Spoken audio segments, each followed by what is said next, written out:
Hi, everyone, and warm welcome to the new live stream from the London School of English. Today, we would be talking about the question that I know is near and dear to a lot of you, how to move from intermediate to advanced level of English. This is where a lot of people get stuck when learning languages. The excitement of quick progress is behind you. You're already speaking at a very good level, and yet it feels like you're not moving ahead. That fluency and eloquence that you want so much to achieve feels far away.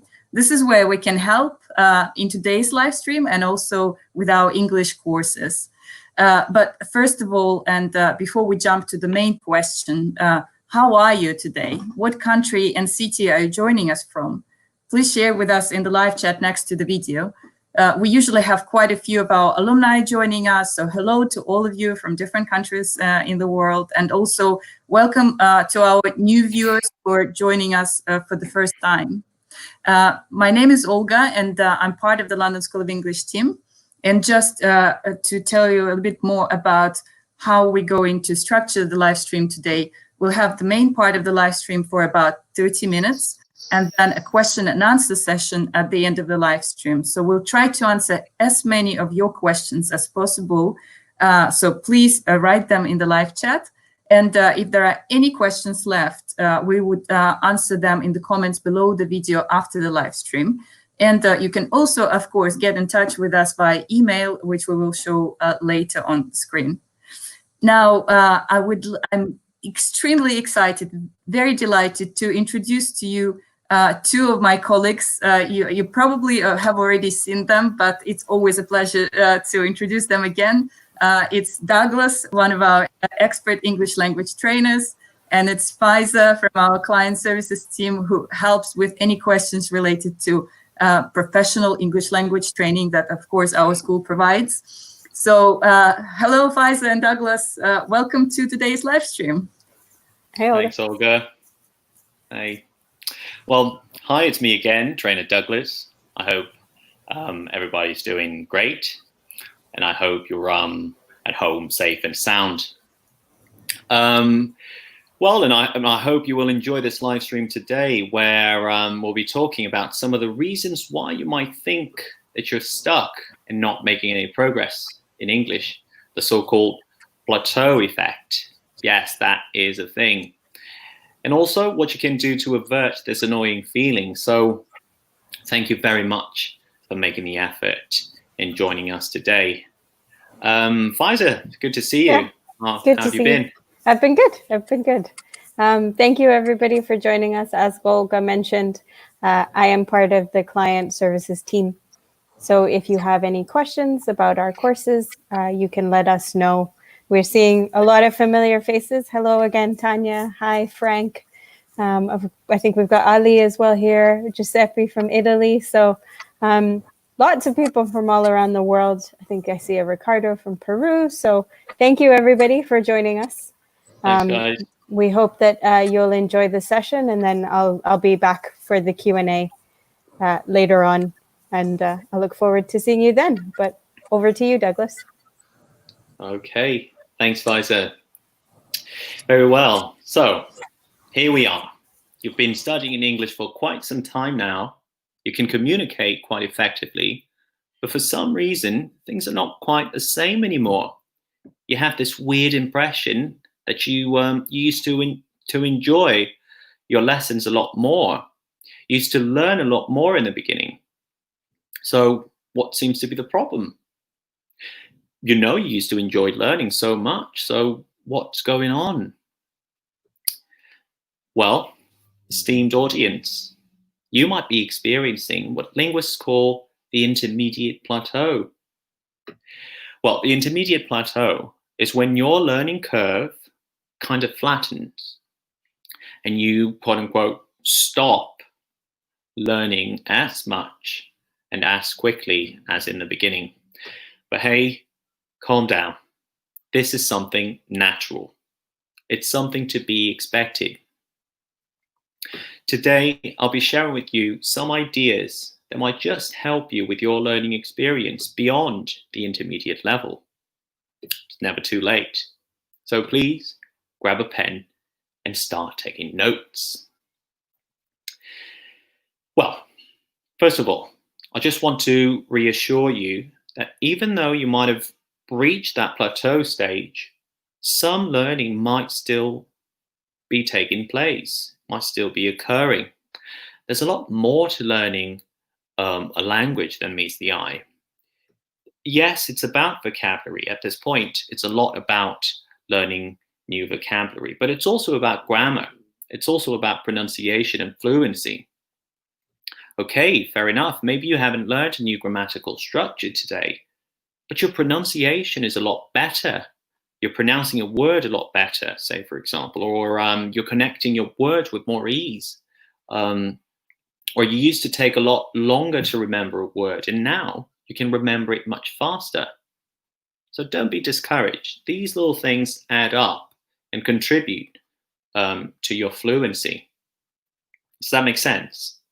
I think my point is, even though you may get that impression that no progress has been made whatsoever, in reality, it is. It's just not something so overt. So, in other words, it's not so obvious. It's more subtle. But in order to make even more significant progress, what can you do? Okay, so my first tip would be this: idioms. Do you know what they are? Well, an idiom is a group of words in a fixed order that have a particular meaning that is different from the meanings of each word individually. Here's an example. It's a very common one, a very common English idiom.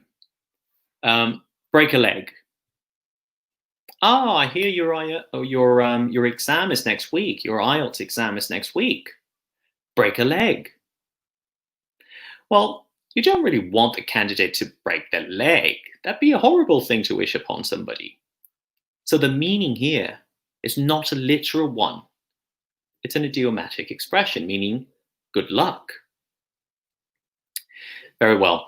Idioms can color your speech and make your vocabulary range more diverse. Oh, and one more thing. Don't try and translate idioms from your first language into English, because they don't always translate that well. They may not work the same way. Do you know any other idioms? Please share here with us. I'd love to hear from you. Well, let's do this. I will show you one idiom. You'll see them on the screen. And you tell me how many you know. Have a look. How many do you know? First one. There we go. Add insult to injury. Do you know this one? Not my cup of tea is a good one too. Yes. But going back, we can talk about this one in a minute. Add insult to injury. What does that mean? Well, it means to make a bad decision even worse.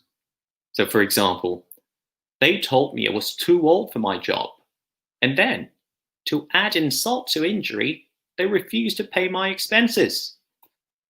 So, here's one. And how about this one?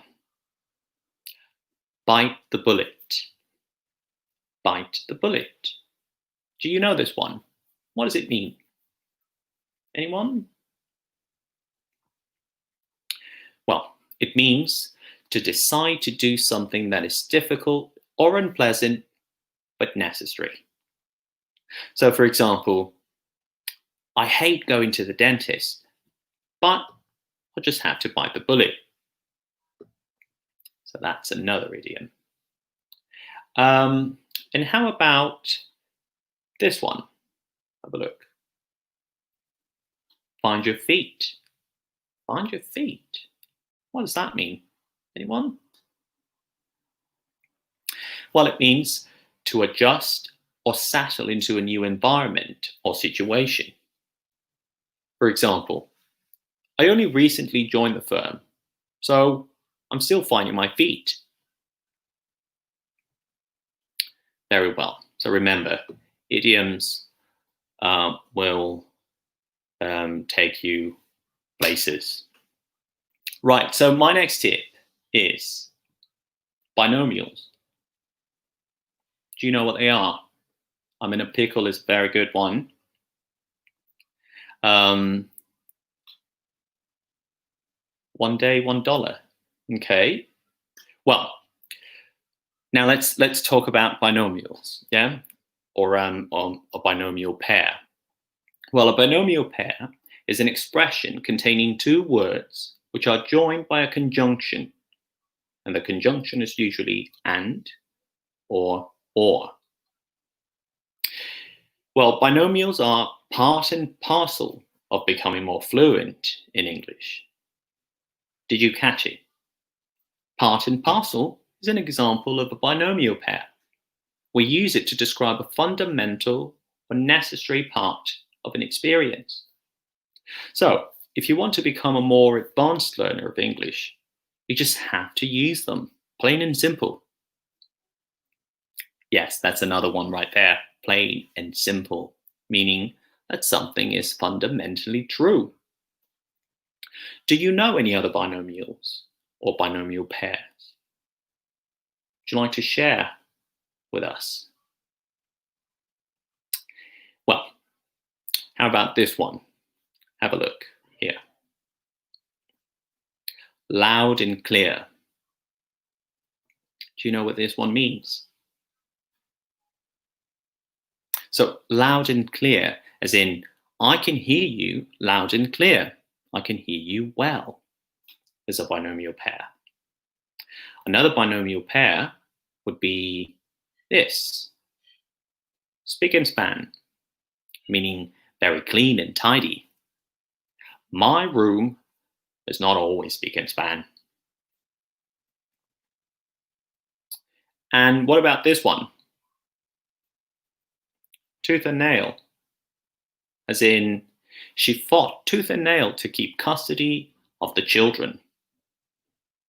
So this one means to fight in a very determined way. Very well. To learn more about binomials, speak to one of our trainers or stay alert for future videos from the London School of English. Okay, so it's time for another important tip in order to leave that intermediate plateau and keep the learning curve going up. And my next tip is phrasal verbs. Keep up with your phrasal verbs. So I know, you know, that a phrasal verb is a verb that is made up of a main verb together with an adverb and a preposition, or a preposition, sometimes both. And it's not always easy to guess the meaning of a phrasal verb just by looking at the individual words themselves. So this one is a bit of a memory test. Having said that, there is one way that I think will help you decipher the meaning of many phrasal verbs. And the secret here is to pay attention to the preposition or the particle, or whatever you want to call it, the particle. They often have a general meaning. Understanding the general meaning of that preposition or particle might give you a better idea of what the phrasal verb might mean. So take the preposition down, for instance. Down indicates movement going down. But it could also mean less of something or a decrease of something. Therefore, if you turn down the volume, you make it less audible. Turn down the volume. Yeah. Here's another one. Being stuck in the intermediate plateau gets me down. You can sort of guess the meaning here, can't you? It gets me down. If something gets you down, what does that mean? Well, if it gets you down, it makes you feel unhappy. Yeah? down? Well, the more phrasal verbs you know, the more advanced and more fluent you will become. So next time you're reading an article or listening to a podcast and you hear a phrasal verb you don't know the meaning of, make a note of it. Look it up in a dictionary and try and use them in the future. Got some ideas there, break down. There's a good one, give away is another one. Yeah, very well. Which reminds me of my next tip. And the next tip is, don't steer away from difficult topics. Well, what sort of things have you been reading or listening to lately? You see, if you want to go from intermediate to an advanced English level, you might want to consider more advanced topics. And what would you classify as more advanced topics? Well, politics, economy, technology, philosophy, psychology, arts, social affairs.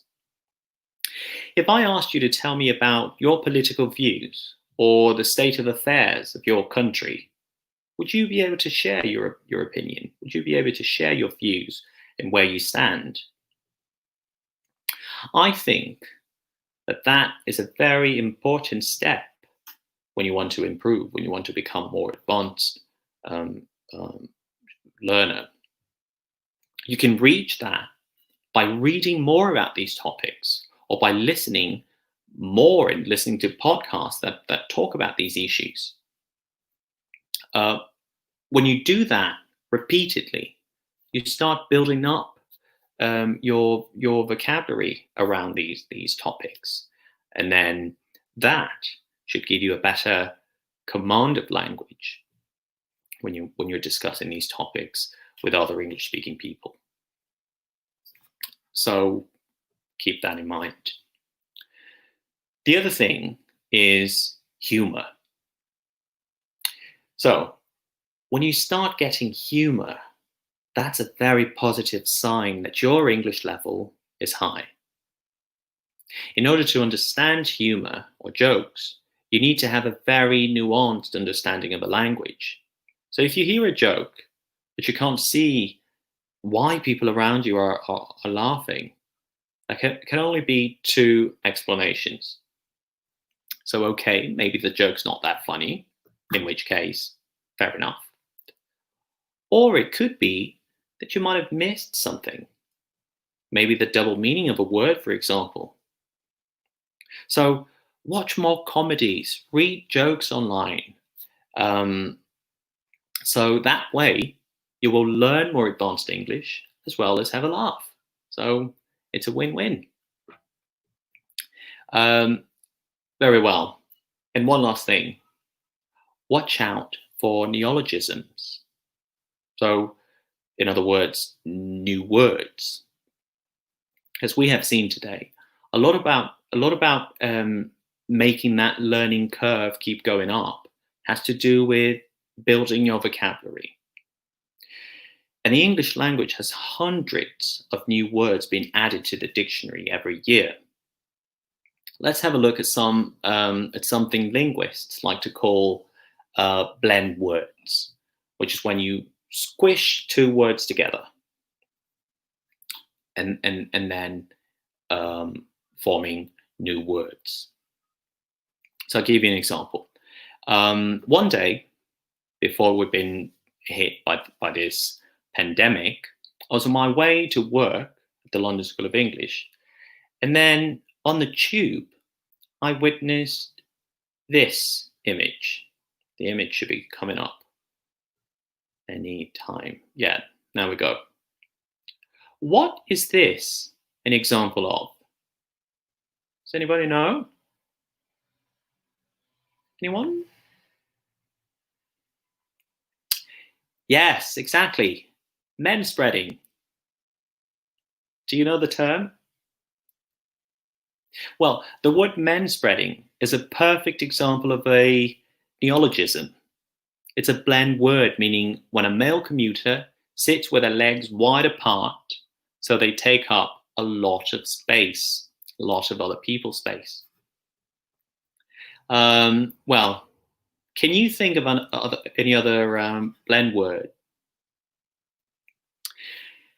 Well, I'll show you 2 words on the screen, and then I want you to try and squish them together, and you should come up with a new word, with a neologism. Yeah, are you ready? Here we go. First one, Britain plus exit. What is the new word here, the neologism here? You put those 2 together and you have Brexit. Yeah, okay, that one was easy. What about this one? So you have man plus explaining. Put those 2 together, squish them together, and then you get a new word. Anyone? Mansplaining is the word, mansplaining. Very well. The next one is this. Malicious and software. Put those 2 together, squish them together, and what have we got? I'm sure you've heard this one before. Yes, it's a malware. Very well. And please remember to make a conscious effort to use these words and tips that we've been talking here today. When you are in an intermediate level, it's easy to overlook these more obscure words and not use them. Remember that at this point, it's not just about getting the message across, but doing so with wit and elegance. So that's something very important to bear in mind. So, have you found this helpful? Is there anything you would like to ask me, or any ideas you would like to share? Let us know in the Q&A section. Olga, Pfizer, Yeah. what say you? Yeah, thank you very much, Douglas. Yeah. I think we had a lot of great suggestions, I think, for people's favorite idioms. We've got, we have cabin my cup of fever. tea. Yeah. Yeah. You feel like a million bucks. That's always a good one. I feel like $1 million. That's a great one. If you're saying that one. I think there was actually a really good question from Ricardo saying, so his... Smell a rat is another good, sorry to interrupt, but somebody suggested I smell a rat, which is a very good one. Actually, this ties on quite well in keeping with the animals, because Ricardo's question was, it's raining cats and dogs. That was his example of an idiom. Right. But he was saying, so that was one of the first idioms that he learned. And he was asking, do idioms make you... Is this Ricardo? Yeah. And he was asking, do idioms make us less formal? Do idioms? They're often more informal. They're often tongue in cheek. They're often funny. So, which doesn't mean you're not allowed to use them in more formal context. I don't think. But it's a funny one, Ricardo. Raining cats and dogs is one of those weird idioms that everyone on the planet seem to know that one, and it's not really that used. I don't think people don't actually use that one so much, and for some reason, a lot of people know this idiom. What do you guys think? Do you say that? It's raining cats and dogs. It's kind of a old-fashioned, wouldn't you say? I was just thinking that the places where it does rain cats and dogs that I'm aware of, for example, is like back home in Bangladesh where it's monsoon season. So you describe it less as raining cats and dogs and more like it's monsoon season. Because I think just the fact that it's raining that much perhaps is not very frequent. So Yeah. maybe that's why you wouldn't say it's raining cats and dogs. So Yeah. it's Somebody Different. somebody mentioned it's so archaic, isn't it? Yes, it is. I agree. Yeah. I agree. It's just not very modern. So perhaps you want to not maybe try it's pissing down or it's bucketing down or those are more modern expressions if you want to talk about heavy rain. Yeah, raining cats and dogs it's a bit kind of No, that is definitely, and then I guess some of the expressions then become a platform for other expressions. It comes to mind with from the very famous British band, I think, is it Spice Girls as well. So that's interesting, and we've got more expressions coming up from Frank Kuhn's Dime a Dozen. So lots of expressions to do with money as well. Dime a dozen. Yeah, when there's lots of something. So yeah, it was actually very interesting live stream and lots of participation from our viewers. And one of the questions that came up earlier is from let me find that.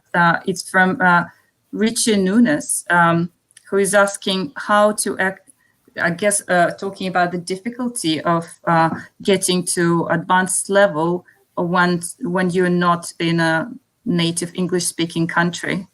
So Richie, share with us where you're from, and I guess that's a difficult one because I guess listening is probably something that it's possible to improve just by tuning into BBC or radio programs and YouTube and reading as well. But when it comes to spoken English, how do people find the way to get those idiomatic expressions or to hear those phrasal verbs by communicating with people whose level is very high in English or who are native English speakers? What would you recommend? Well, noticing is key at this point. You want to write down every new piece of language, every new verb or phrase or idiom or anything that doesn't really ring familiar. Write it down, do your homework, look it up in a dictionary, and then make an effort to try and use it in a way that's meaningful. Try and use that in conversation, for example, with somebody. Make it meaningful. It's important to make it meaningful, though. Otherwise, if you just write it down on a piece of paper and never go back to it, chances are that you will forget these words. So make a note and try the next day. Try and use it somehow in a meaningful way, and then that may make things easier. Or it's likely you will remember this a bit more. I'd also say, I think Richie said earlier that he's joining us from Peru.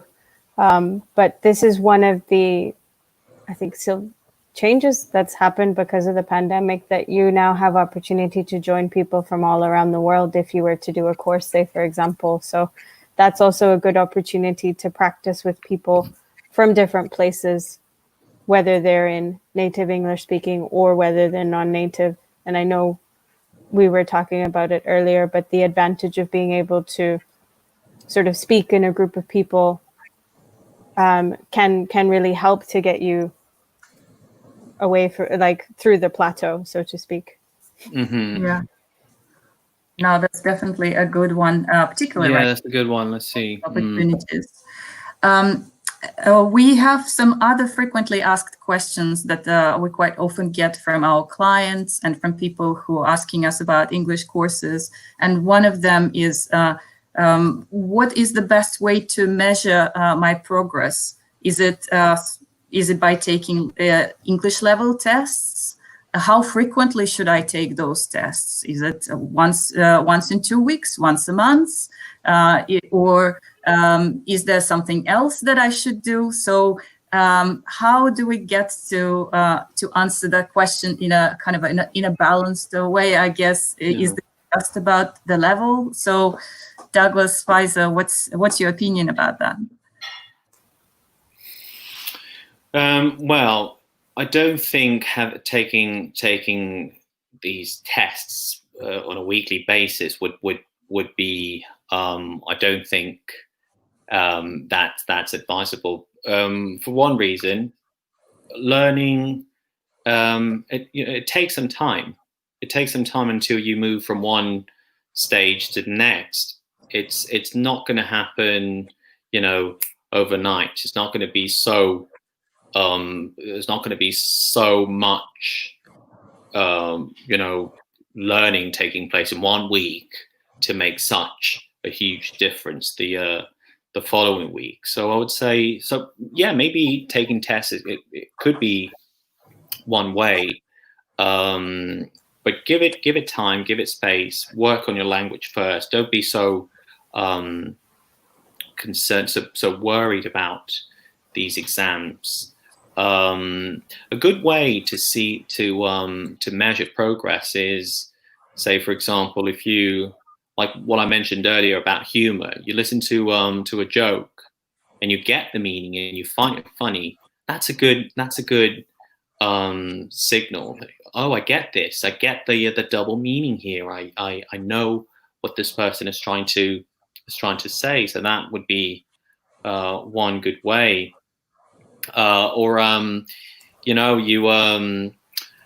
Pfizer, you were going to say something about, you were talking to Carolina, one of our trainers, and do you want to share with us? We're big fans of Friends, the TV show. And she was commenting how when she first watched it, she'd watched it in Russian. So I think it had been dubbed. So she understood the humor then because of how it had been translated. And then obviously when she understood English and she went back and watched it, she understood the humor at another level because she was able to hear it in English. So kind of revisiting something that maybe you'd heard either dubbed or subtitled, you can come back to and then get another layer of understanding. And then you go, oh wow, this is what it means. It's a good. It's really satisfying as well to go, oh, now I get it. Yeah. So you can see progress. You can see your level, the learning curve going up. I think what your point as well of, it can be helpful sometimes to do a test just to see the kind of quantitative progress of you're here and now you're there.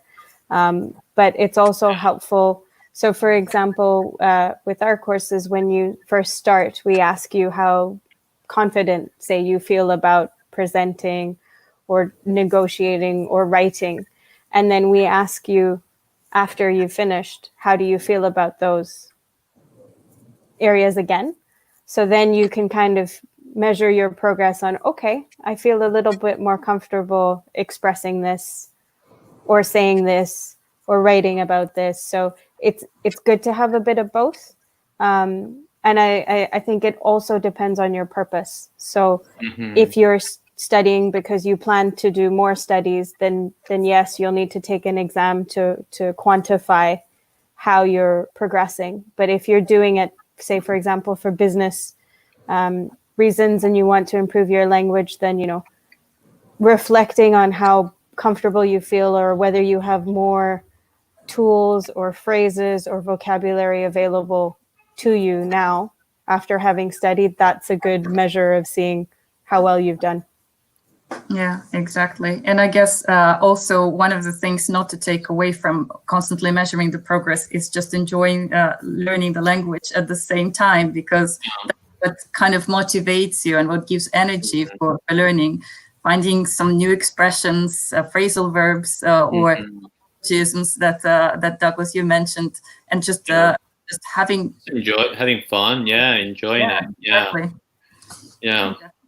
Because often what happens with those tests is if you don't get the result you were expecting you would, or hoping that you would, it can be a bit off-putting, because you get this idea, oh, I'm not making progress. Last week I was, I don't know, a 7, and this week I'm still a 7, or it's you're not having a good day, and then you go down to a 6, and you're like, oh my god, this is having the opposite purpose of improving. I'm actually, so take that with a pinch of salt, these exams, Yeah, definitely. Yeah. And actually, just it's kind of in terms of, again, progressing from one level to another. One other question that we often get is, okay, so I'm ready to really invest my time and energy into progressing very quickly. What's best? Is this individual English training, where one professional English trainer who is telling me everything about my mistakes and about how I can improve it, or is this, or is it better to study, for example, in groups with other people, for example, in virtual groups here at the London School of English, or face-to-face? What would be the best kind of answer in that situation, and is there the best answer? I think it depends on the person, to be honest, and the time they have, what, again, they're perhaps looking to achieve. So sometimes, like I know we did the live stream about the IELTS exam, but there are some other exam courses where the speaking component requires you working in pairs and doing answers that way. So when you're preparing for something like that, it can help to be in a group preparing together. Whereas, if there are specific things you need to work on your language, it can help to have that tailored. To be honest, if you can study in small groups, then you can get a bit of both because you can have things tailored to what you need, but also benefit from learning together with other people. So that's certainly something that we try to provide to our clients, that small group, so that you can do a bit of both. Yeah, definitely. And Douglas, what's your take on individual training versus courses, group courses? Yeah, it's really, they both have their the positives and negatives. I mean, more positives than negative. Well, it's really down to what you prefer. So so in a group, there's a lot of there's a lot of exchange. So you learn from other people's mistakes, and so the exchange is great. In a one-to-one sort of scenario, it's things are more tailor-made for what you need, but you might miss out on that exchange side of learning. Do you know what I mean? Yeah. So it's at the end of the day, it's about what you want. And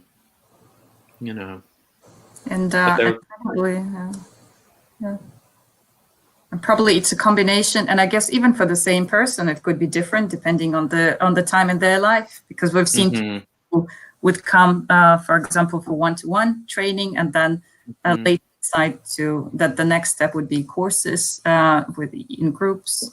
So all of this we've seen. We've got quite a lot more questions coming up, and a lot of them are about speaking fluently. For example, one of the questions is, from Mehran Fahim about basically knowing a lot of vocabulary, mastering grammar, but still having a struggle speaking. And I know that this is one question that comes up very frequently in our games. So I guess it's worth pointing Mehran to one of our earlier live streams about how confidence, feel confident spoken English, because there's a whole 45-minute session which is just focused on the topic. So hopefully this would be very useful. It's on our YouTube channel, and if you subscribe to this, you would be able to see the whole archive of different videos and live streams that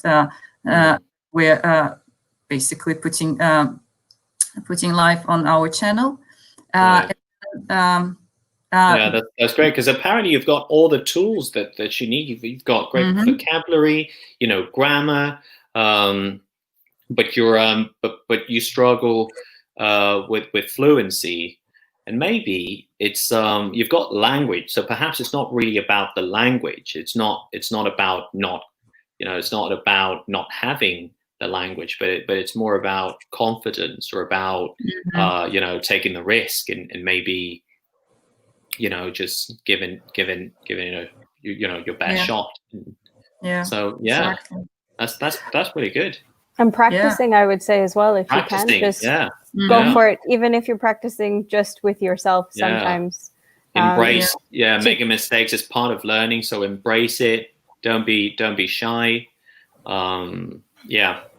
Definitely. We've got a very interesting comment from Tanya Gestas, which we can definitely relate. All of us can relate to that. So the more we learn, the more we know, the less. Very philosophical. It's very well pointed out. Yeah. I mean, whichever. Well done, and that's normal. That's normal. Yeah. The more you learn, it's like, oh, I don't know that much. Yeah.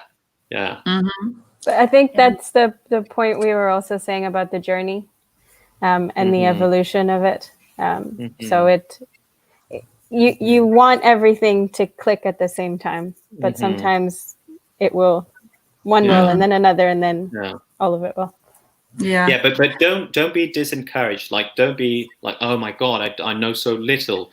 Instead, look back and go, oh, I've learned so much. I've improved a lot. Yes, there is a lot. There's a lot more to go. A lot more to cover.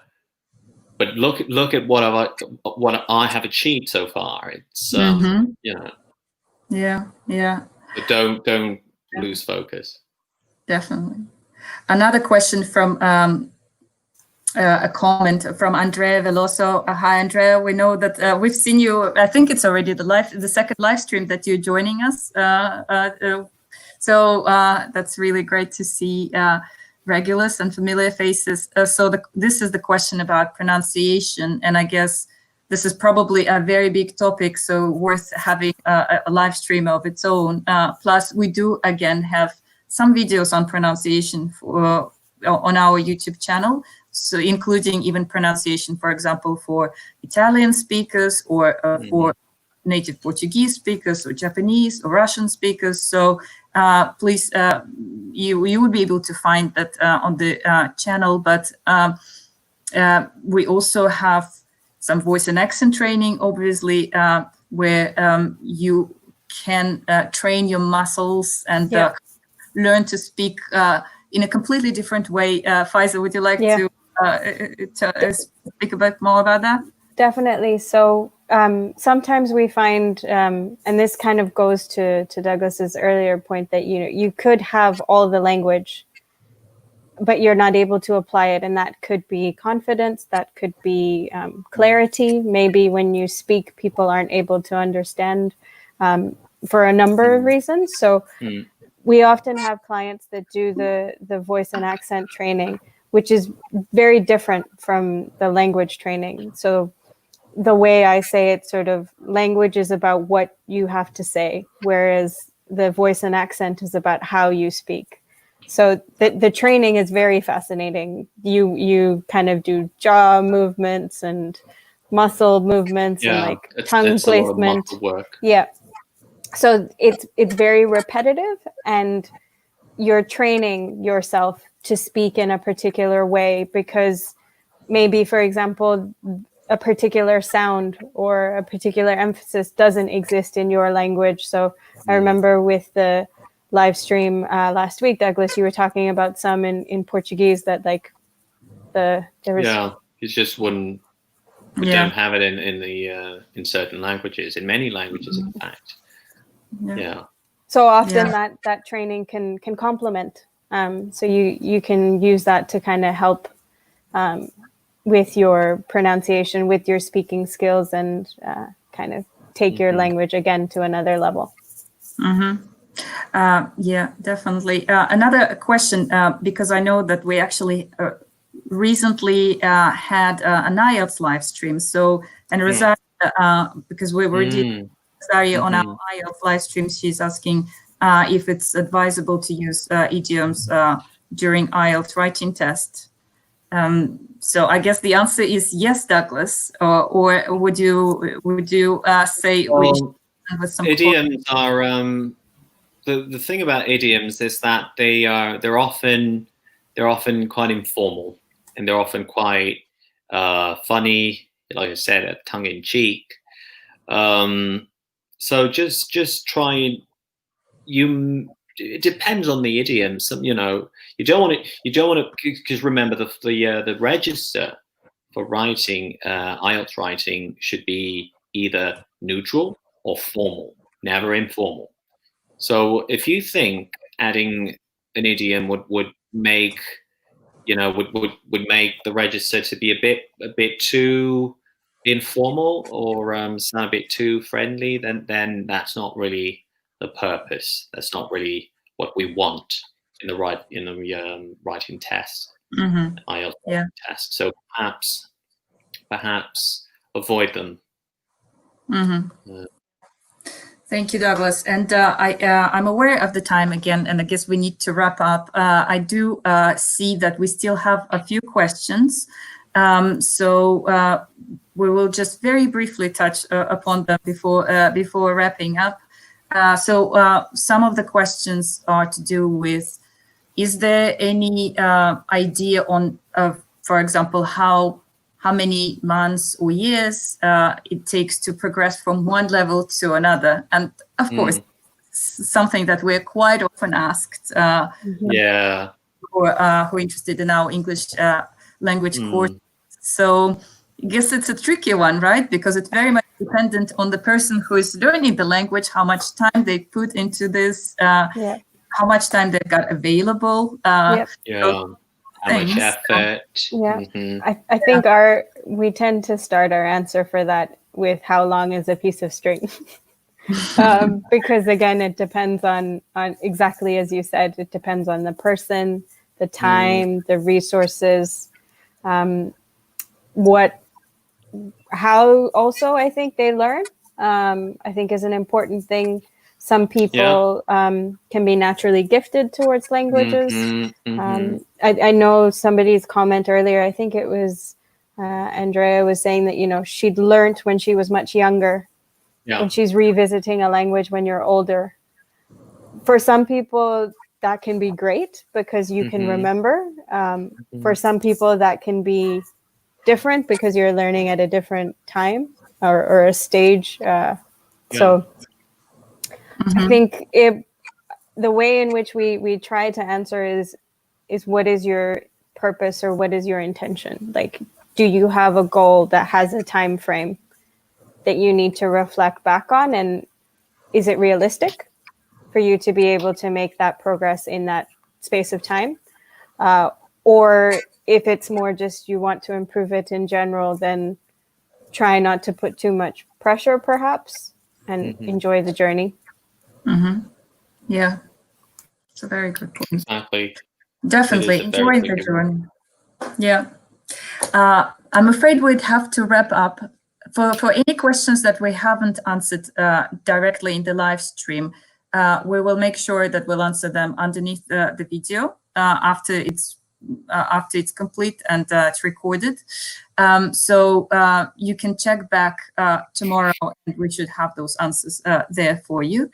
And also, of course, I wanted to mention that we do have new live streams. So tomorrow we will have a legal English masterclass. So for any one of you who are, for example, find themselves in legal profession and you have to speak English with your clients or with your colleagues, or you need even English for your networking, or you struggle with legal English vocabulary, this is a very good one for you. And then on Thursday, 11th of June, we have strategies for presenting in English. So if any of you have a bad case of nerves when it comes to presenting, or you have or you need to present in a few weeks' time in front of your colleagues at international conferences online, I guess, given the times, then this would give you some really good tips and strategies on how to just feel confident as though you've been born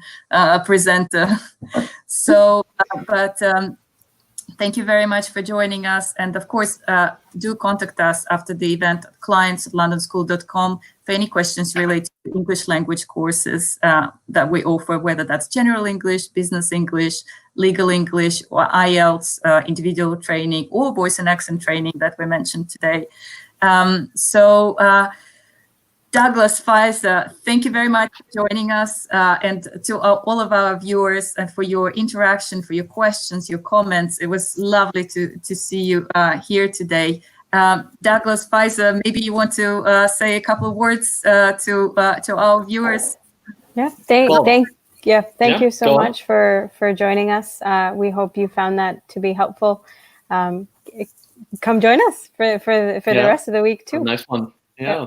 Thank you very much, guys, for sticking around yet again. And if you've enjoyed this live stream, please check out our other videos online and subscribe. Remember to subscribe to our YouTube channel. And I hope to see you again soon. Yeah. Have a very good rest of the day, evening, morning in any of your countries. And I hope we all hope that you're keeping well and safe, and you're continuing learning English. Bye-bye. Thanks, guys. Take care, everyone. Ciao.